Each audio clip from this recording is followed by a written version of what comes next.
اگر غسل فرض ہو جائے تو گیزر کی سہولت بھی نہیں ہو تو پھر کیا کریں؟ غسل کریں. نماز چھوڑنے کی اجازت نہیں ہے. رات کو پانی گرم کریں چولہے پہ تمیز سے اور نہائیں. فرض نماز چھوڑنے کی اجازت کسی قیمت پہ نہیں ہے. کچھ عرصے بعد میری شادی ہے. میں اگر آپ کو ولیمے میں دعوت دوں تو آپ تشریف لائیں گے؟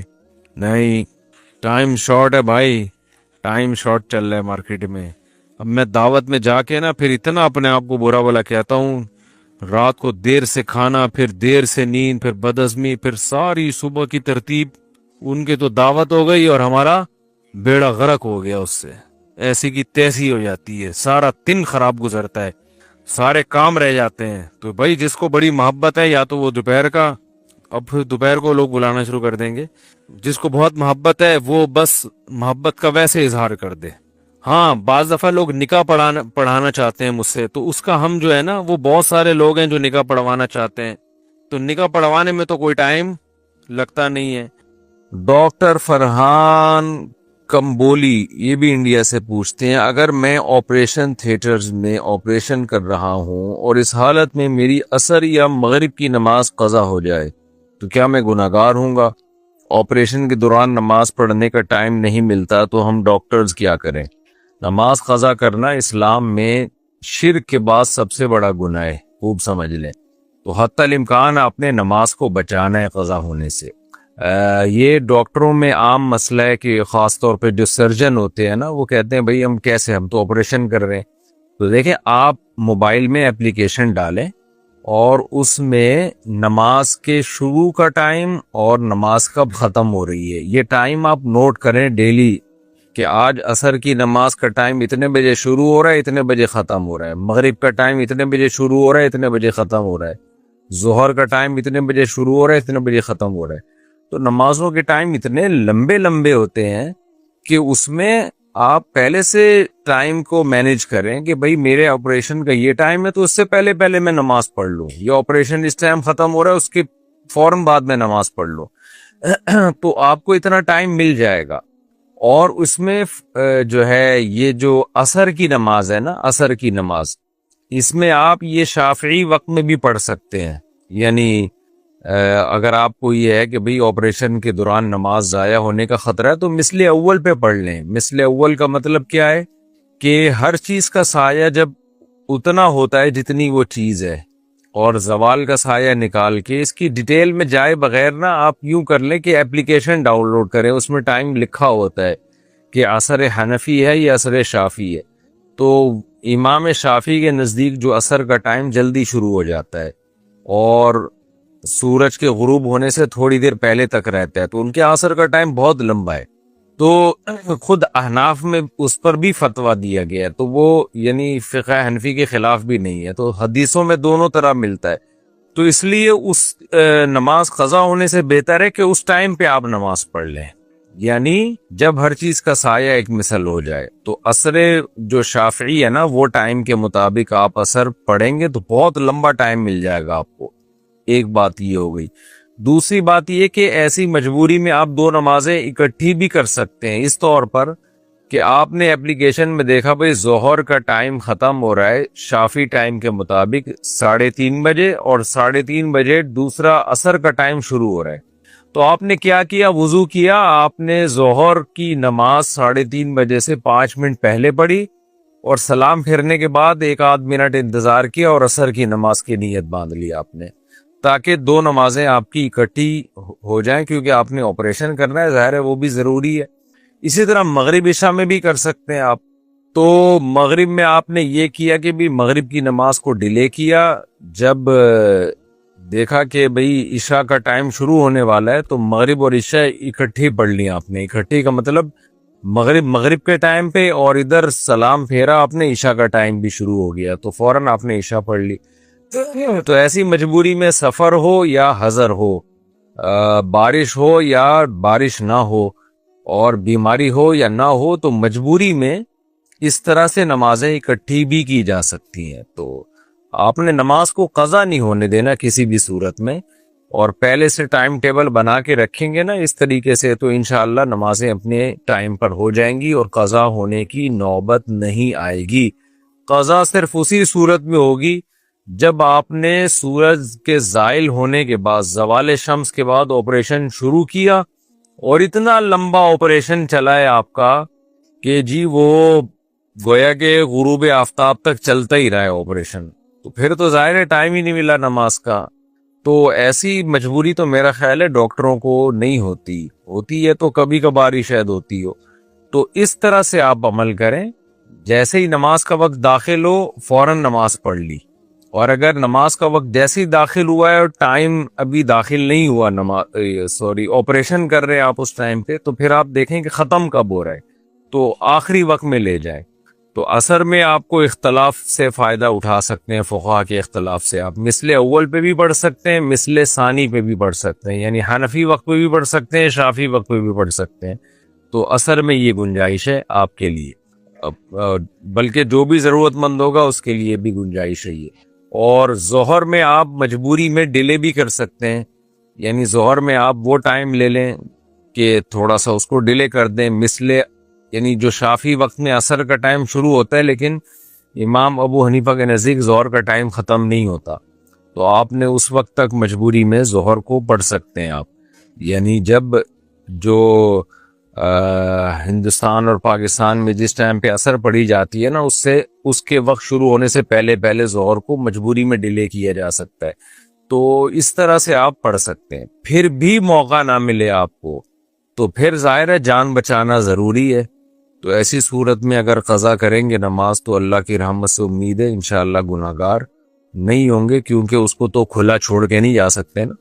آپ نے آپریشن کیا، بندہ کھلا ہوا ہے، آپ نماز کی نیت باندھ لی، وہ بندہ کہہ رہا ہے بھائی میری یا تو مجھے ادھر ٹھکانے لگا یا ادھر کر، مجھے ایک طرف کر دے بھائی تو مجھے، تو جان بچانے کے لیے تو پھر جائز ہے آپ کے لیے نماز ایسی مجبوری میں چھوڑنا، لیکن وہ آخری درجہ ہے۔ حتی الامکان پوری کوشش کرنی ہے ٹائم ٹیبل بنا کے، یعنی میری بات ذرا لمبی ہو گئی، پیچیدہ بھی ہو گئی، تو آپ نے ٹائم کا پتہ ہونا چاہیے، نماز کا وقت داخل کب ہو رہا ہے اور ختم کب ہو رہا ہے، تو اس ٹائم کے حساب سے آپ نے 4 فرض ہی تو پڑھنے ہوتے ہیں نا، وضو پہلے سے کر کے رکھیں اور وہیں پہ نیت باندھ کے 4 فرض پڑھ لیں، تو اس میں کوئی اتنا بڑا مسئلہ نہیں۔ اچھا بھائی، اسلامک کریڈٹ کارڈ بنانا پاکستان سے کسی نے پوچھا، فیصل اسلامک بینک نے اسلامک کریڈٹ کارڈ نور کارڈ لانچ کیا ہے، کیا یہ اسلامک کریڈٹ کارڈ استعمال کرنا ٹھیک ہے؟ دیکھیں، اسلامک بینکوں کی کوشش ہوتی ہے کہ کوئی کام شریعت کے خلاف نہ ہو، اور وہاں شرعی ایڈوائزر بیٹھے ہوتے ہیں، علماء بیٹھے ہوتے ہیں، تو اسلامک کریڈٹ کارڈ جو فیصل بینک نے لانچ کیا ہے، جو جہاں تک مجھے معلومات ہیں، میں نے دوسرے علماء سے بھی، جو سینئر علماء ہیں ان سے بھی رابطہ کیا ہے اس بارے میں، تو بذات خود تو اس کا سسٹم جائز ہے، لیکن دارالعلوم کورنگی نے بھی ابھی تک جواز کا فتویٰ نہیں دیا۔ وجہ اس کی ہے کہ کریڈٹ کارڈ کا اس طرح سے ایک نظام کا حصہ بنا کے اس کو یعنی پھیلانا اور چلانا، تو جب آپ کے پاس پیسے نہیں ہیں تو اصول تو یہی ہے نا کہ نہ کریں، آپ شاپنگ نہ کریں آپ، تو اس کو اس طرح ایک نظام کا حصہ بنا کے پروموٹ کرنا، یہ بہرحال ایک قابل اشکال ہے، تو اس لیے علماء اس کی حوصلہ افزائی بہرحال نہیں کرتے، حرام تو نہیں کہتے لیکن حوصلہ افزائی بھی نہیں کرتے۔ اسلامک بینکوں کو اس سے بچنا چاہیے، تو کراہت بہرحال ہے، تو اگر کسی کو کوئی مجبوری ہے تو کریڈٹ کارڈ کا وہ استعمال کرے، اگر مجبوری نہیں ہے تو احتیاط بچنے میں ہی ہے۔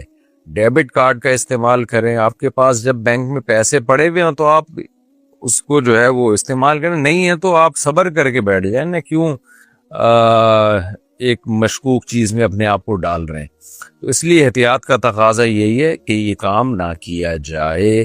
لیکن بہرحال اگر اسلامک بینک سے کوئی یہ معاملہ کرتا ہے تو اس کو حرام اور ناجائز نہیں کہا جا سکتا، وجہ اس کی ہے کہ اس میں سود نہیں لگتا ہے۔ غیر شرعی تقریبات میں شرکت، نساء اکرم خانپور سے پوچھتی ہیں، میں الحمدللہ شرعی پردہ کرتی ہوں مگر میرے خاندان میں کوئی شرعی پردہ نہیں کرتا، تو کیا میں برقع جیسی لمبی قمیص پہن کر بہن کی شادی میں شرکت کر سکتی ہوں؟ پہلی بات تو یہ کہ دیکھیے جو کام جو برائی جس میں سب لوگ مبتلا ہوں، جب آپ اس برائی سے بچیں گے نا تو اللہ کی نظر میں آپ کا مقام بہت اونچا ہو جائے گا۔ داؤد علیہ السلام کو اللہ نے نعمتیں دی اور فرمایا کہ اعملوا آل داؤد شکرا، اے آل داؤد شکر کرو میرا، کیوں؟ وقلیل من عبادی الشکور، شکر کرنے والے بندے بہت تھوڑے ہیں۔ ایسے تو بہت ملیں گے جن کے پاس حکومت آئی، پیسہ آیا، وہ بگڑ گئے، ایسے بہت کم ہے کہ حکومت آئی، پیسہ آیا، وہ نہیں بگڑے۔ تو اللہ تعالیٰ داؤد علیہ السلام کو کیا فرما رہے ہیں کہ آپ کے پاس حکومت بھی ہے، دولت بھی ہے، روب بھی ہے، تو آپ اللہ کے شکر گزار بنیں، کیونکہ آپ کی اللہ کی نظر میں ویلیو بہت بڑھ جائے گی، کیونکہ شکر گزار مارکیٹ میں نہیں ہے، جو چیز مارکیٹ سے شارٹ ہوتی ہے اس کی ویلیو بڑھتی ہے۔ تو آج کے دور میں بھی با پردہ خواتین جو باقاعدہ شرعی پردہ کرتی ہوں، چچا زاد بھائی، پھوپھی زاد بھائی، دیور سے، ان غیر محرم مردوں سے، تو ایسی خواتین سوسائٹی میں بہت شارٹ ہیں۔ تو جو شارٹ ہیں تو جو جتنی ہیں ان کی ویلیو اللہ کی نظر میں بہت بڑھتی ہے۔ تو اس لیے آپ کا پورا خاندان اگر پردہ نہیں کرتا، آپ کرتی ہیں، تو یہ آپ کے لیے قابل مبارک عمل ہے، اس پہ آپ نے موت تک قائم رہنا ہے، اپنی اولادوں کو بھی اسی پہ چلانا ہے آپ نے، تو اس پہ آپ نے صبر سے ڈٹے رہنا ہے۔ رہا مسئلہ شادی میں تقریبات کا، تو بہن کی شادی میں آپ ہاں ٹھیک ہے برقعے جیسی لمبی قمیص پہن کے، اصل مقصد تو ہے پورا جسم ڈھانپنا، تو پورے جسم کو آپ کسی بھی طرح سے کور کر لیں تو پھر شادی میں جا سکتی ہیں، لیکن اس میں یہ ہے کہ وہ مکس گیدرنگ نہ ہو، وہاں ڈول ڈھمکے نہ ہو رہے ہوں، اور جو جیسے آج کل شادیوں میں مکس گیدرنگ ہوتی ہے تو اس میں آپ اجتناب کریں، اور اگر بہت ہی کوئی مجبوری ہو تو پھر کنارے پہ جا کے بیٹھ جائیں۔ بہن کی شادی سے میں بائیکاٹ کرنے کا بھی بڑے مسائل، بہت زیادہ دباؤ آتا ہے، اور بہنوں کے لیے بھی پھر مسائل کھڑے ہو جاتے ہیں کہ سسرال میں کہ تمہاری جو بہن کیوں نہیں آئی تھی شادی میں، وہ بہنوں پہ بڑا ظلم ہوتا ہے، ان کو بڑا امیج برا جاتا ہے، تو آپ اس شادی سے اوائڈ کریں اگر وہ مکس گیدرنگ ہے، اور اگر بہت ہی مجبوری ہو تو کہیں کونے میں جا کے بیٹھ جائیں، تاکہ بس ایک قطع رحمی اور وہ جو شادی میں شرکت نہ کرنے کا ایک جو سائیڈ ایفیکٹ ہوتے ہیں اس سے آپ کی بچت ہو جائے۔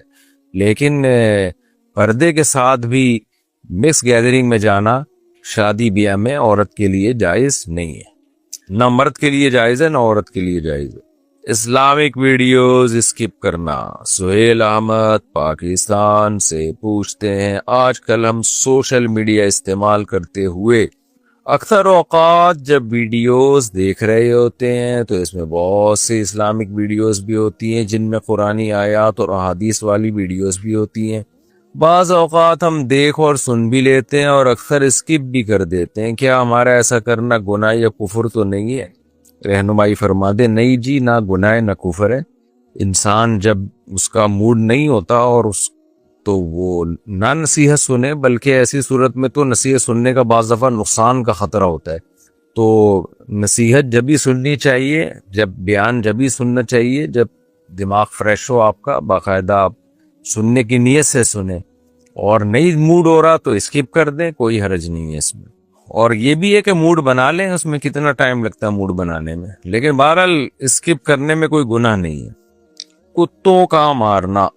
سید بادشاہ حیدرآباد سے، میری ساری مرغیوں کو کتوں نے کھا لیا ہے، کیا ہم کتوں کو مار سکتے ہیں؟ دیکھیں، کتوں نے آپ کی مرغیوں کو مارنے سے پہلے آپ سے فتویٰ لیا تھا یا مجھ سے پوچھا تھا آسک مسائل میں کہ مفتی صاحب ہم حیدرآباد میں سید بادشاہ کی مرغیوں کو مار سکتے ہیں؟ پھر میں نے جواب دیا ہو کہ مار سکتے ہیں تو اس فتوے پہ انہوں نے مارا ہو۔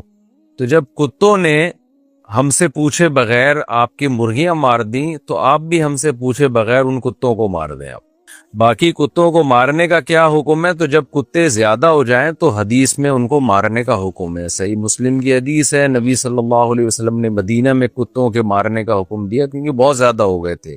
وجہ اس کی یہ ہے کہ وہ آپ کتوں کو نہیں ماریں گے تو کتے آپ کو ماریں گے، جیسے کہ کراچی میں کتے لوگوں کو مار رہے ہیں، بائکوں سے لوگ کتوں سے ٹکرا رہے ہیں، 4-5 لنگڑے میں دیکھ چکا ہوں اب تک کراچی میں جن کی ہسٹری یہ ہے کہ وہ کتوں سے ٹکرا کے گرے، اور پتہ نہیں کتنے سینکڑوں لنگڑے ہو چکے ہیں کراچی میں، کچھ تو مر چکے ہیں کتے سے ٹکرا کے، ایکسیڈنٹ ہوا، تو کتے ہی کتے پھیلے جا رہے ہیں، اور گورنمنٹ کی طرف سے ان کے مارنے پر پابندی ہے. کیوں؟ جب بھی ہم بات کرتے ہیں تو وہ کہتے ہیں کہ جی جو اینیمل لورز ہیں یا جو جانوروں کے حقوق کی تنظیمیں ہیں وہ ناراض ہوتی ہیں. واللہ عالم حقیقت کیا ہے. تو انسانوں کا حق پہلے، کتوں کا بعد میں. تو خدا را یہ کراچی سے تو کتے ختم کر دو. ابھی چند دن پہلے ایک بزرگ فجر کی نماز پڑھ کے نکلے، 4-5 کتوں نے ان پہ حملہ کیا ہے، ان کو زخمی کر دیا. پھر کتے تو پاگل بھی ہوتے ہیں، ان کے زخم سے وہ انجیکشن لگوانے پڑتے ہیں، اور ہمیں پتہ بھی نہیں ہوتا یہ کتا پاگل ہے یا نہیں. جو بھی کتا کاٹے گا آپ کو ٹیکے سارے ہی لگانے پڑیں گے. تو کتے کو تو پتہ ہوتا ہے سامنے والے کے بارے میں کہ یہ کیا ہے، لیکن ہمیں کتوں کے بارے میں پتہ نہیں ہوتا. تو اس لیے کتوں کو مارو بھائی. میری مرغیاں کھائے ہیں کتوں نے، اور اتنی خاندانی مرغی. مجھے کسی نے ملتان سے مرغی گفٹ کی تھی، وائٹ مرغا تھا، وائٹ مرغی تھی. تو ڈبے میں بیچارے لے کر آئے تھے وہ ملتان والے. 2 دن تک تو وہ ڈبے سے اٹھ ہی نہیں سکے، وہ ان کی ٹانگیں ہی اکڑ گئی تھی. خیر ہم نے ان کو پیناڈول شیناڈول کھلا کے سیٹ کیا. بڑے پیارا پل رہے تھے اور بڑی پیاری مرغی تھی، اور ایسی اپنے بچوں کی کیئر کرنے والی مرغی، اور اتنی کیئرنگ مرغی تھی اور لونگ مرغی تھی کہ کیا بتاؤں میں. تو کتے نے آ کے اسی مرغی کو مار دیا سب سے پہلے. اس کے چھوٹے چھوٹے بچے یتیم ہو گئے، وہ بڑی مشکل سے پالے پھر ہم نے وہ بچے. تو 4 کتے آ کے ہمارے پنجرے پہ حملہ کرتے تھے.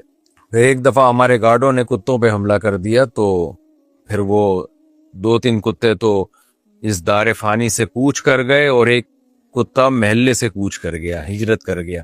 بہرحال اس کے بعد سے ہماری مرغیاں محفوظ ہیں. تو لوگ بھی مر رہے ہیں، جانور بھی مر رہے ہیں، بیماریاں پھیل رہی ہیں. تو کتوں کو کنٹرول کرنے کی ضرورت ہے. فیملی پلاننگ والوں سے کہا جائے انسانوں کی نسلوں پہ کنٹرول کرنے پہ جتنا زور لگا رہے ہیں، اس سے زیادہ زور کتوں کی نسلوں پہ کنٹرول کرنے پہ لگائیں، تاکہ جو بچے ہوئے انسان ہیں وہ تو کم از کم محفوظ رہیں. تو یہ کراچی میں تو بہت بڑا مسئلہ بن چکا ہے، کتا گیری پھیل رہی ہے ہماری سوسائٹی میں. تو اس لیے گورنمنٹ کو اس پہ کوئی ایکشن لینا چاہیے.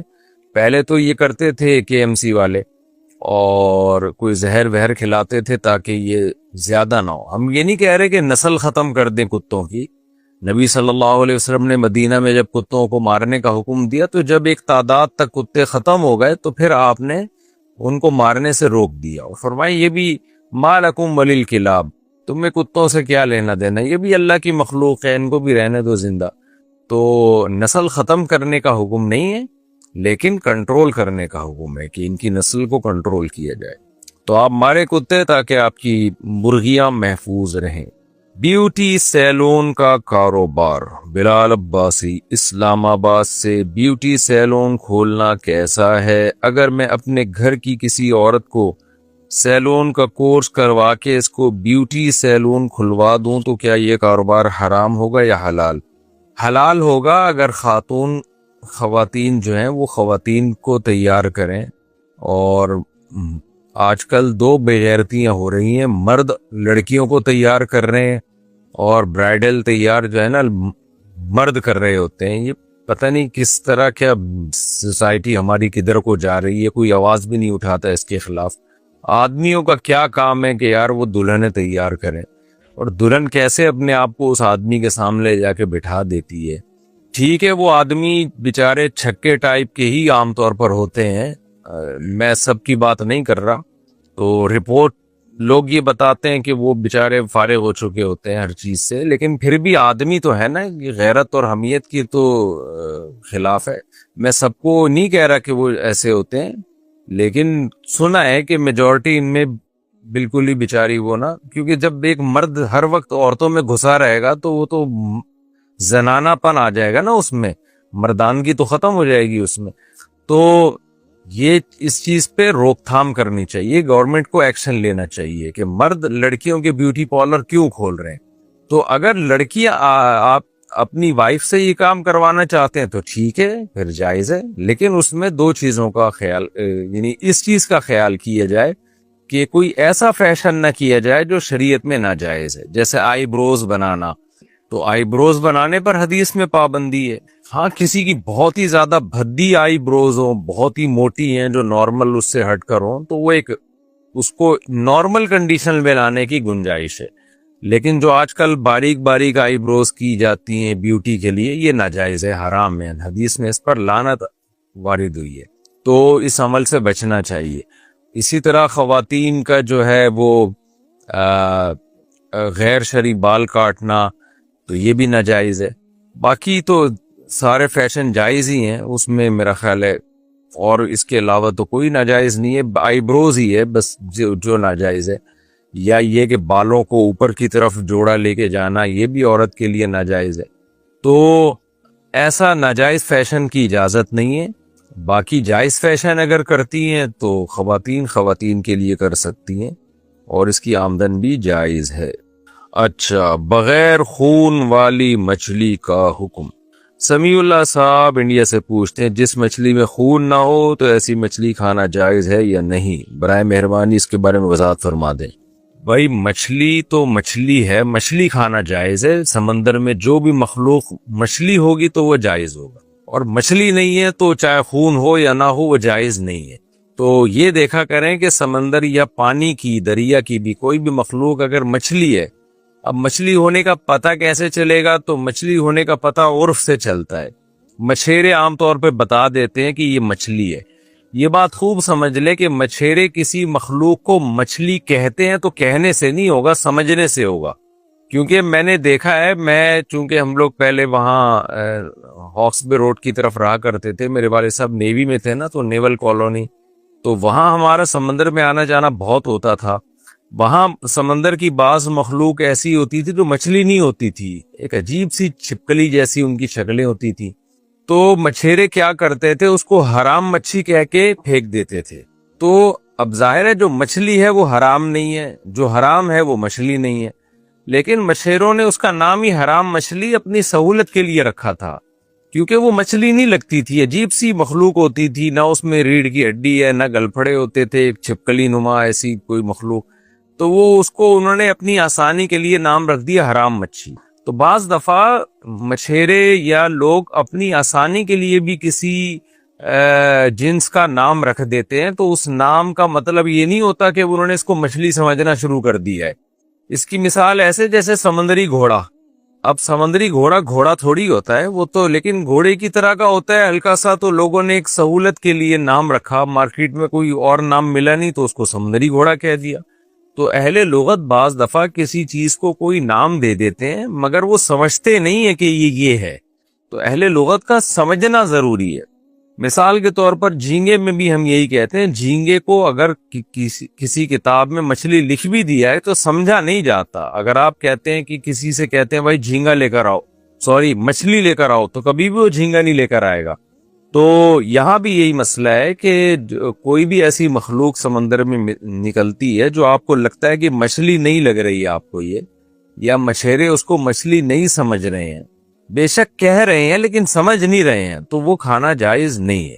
اس میں میڈیکل سائنس سے بھی مدد لی جا سکتی ہے. ڈاکٹروں کی نظر میں جو فش ہے یا مچھلی ہے، اس کی کچھ بیسک علامتیں ہیں، تو ڈاکٹروں سے بھی اس میں رائے لی جا سکتی ہے کہ آپ خود کنفیوز ہیں کہ مچھلی ہے یا نہیں ہے، تو میڈیکل سائنس سے پوچھ لیا جائے، ڈاکٹر سے پوچھ لیا جائے کہ بھئی یہ مچھلی کی اقسام میں آتا ہے یا نہیں آتا. تو جیسے کیکڑا ہے، جھینگا ہے، یہ میڈیکلی ڈاکٹر کہتے ہیں کہ مچھلی کی اقسام میں یہ کسی طرح سے بھی نہیں بنتے، یہ کیونکہ ان میں کوئی علامت مچھلی والی نہیں پائی جاتی. تو سمندر میں مچھلی کا کھانا حلال ہے، مچھلی کے علاوہ جائز نہیں ہے. تو اس میں اب خود فیصلہ کریں، یہ یا عرف سے فیصلہ کروائیں یا ڈاکٹروں سے فیصلہ کروائیں. 3 چیزیں آپ کے پاس. پیشاب کے بعد منی کے قطروں سے غسل. انڈیا سے کسی نے پوچھا پیشاب کرنے کے بعد تھوڑی بہت اسپرم کی بنڈل نکلتی ہے تو کیا غسل واجب ہو جاتا ہے یا نہیں؟ دیکھیں، اگر کسی پہ غسل فرض ہوا، جسم سے منی نکلتے ہی فوراً غسل کر لیا اس نے، اور پھر کچھ قطرے نکل آئے تو دوبارہ غسل فرض ہوگا. لیکن اگر کسی نے زوجہ کے قریب گیا ہے یا اس کو نائٹ فال ہوا ہے اور ڈسچارج ہونے کے بعد اس نے پیشاب کر لیا، پھر پیشاب کے بعد اگر قطرے نکلتے ہیں تو اس سے کوئی فرق نہیں پڑتا، اس سے دوبارہ غسل فرض نہیں ہوتا۔ تو یعنی اس لیے جب بھی انسان زوجہ کے پاس جائے یا اس کو نائٹ فال ہونا تو بہتر ہے کہ پہلے پیشاب کر لے، پھر اس کے بعد غسل کرے، پھر اس کے بعد اگر کچھ قطرے نکل بھی گئے تو اس سے غسل فرض دوبارہ نہیں ہوگا، یا کچھ قدم چل لے، تھوڑا سا واک کر لے تاکہ جو قطرہ اٹکا ہوا ہو وہ نکل جائے، اور پھر غسل کرے، پھر اس کے بعد اگر دوبارہ بھی نکل گئے تو کوئی حرج نہیں ہے اس میں، یا کچھ ٹائم گزر جائے اس کا تو، لیکن فوراً ایک دم جیسے ہی ڈسچارج ہوا اور فوراً جا کے غسل کیا اور غسل کرنے کے بعد دیکھا دوبارہ خطرے نکل رہے ہیں تو پھر دوبارہ غسل فرض ہوگا۔ اس لیے تھوڑا سا ٹائم گزار لینا چاہیے یا پیشاب کر لینا چاہیے۔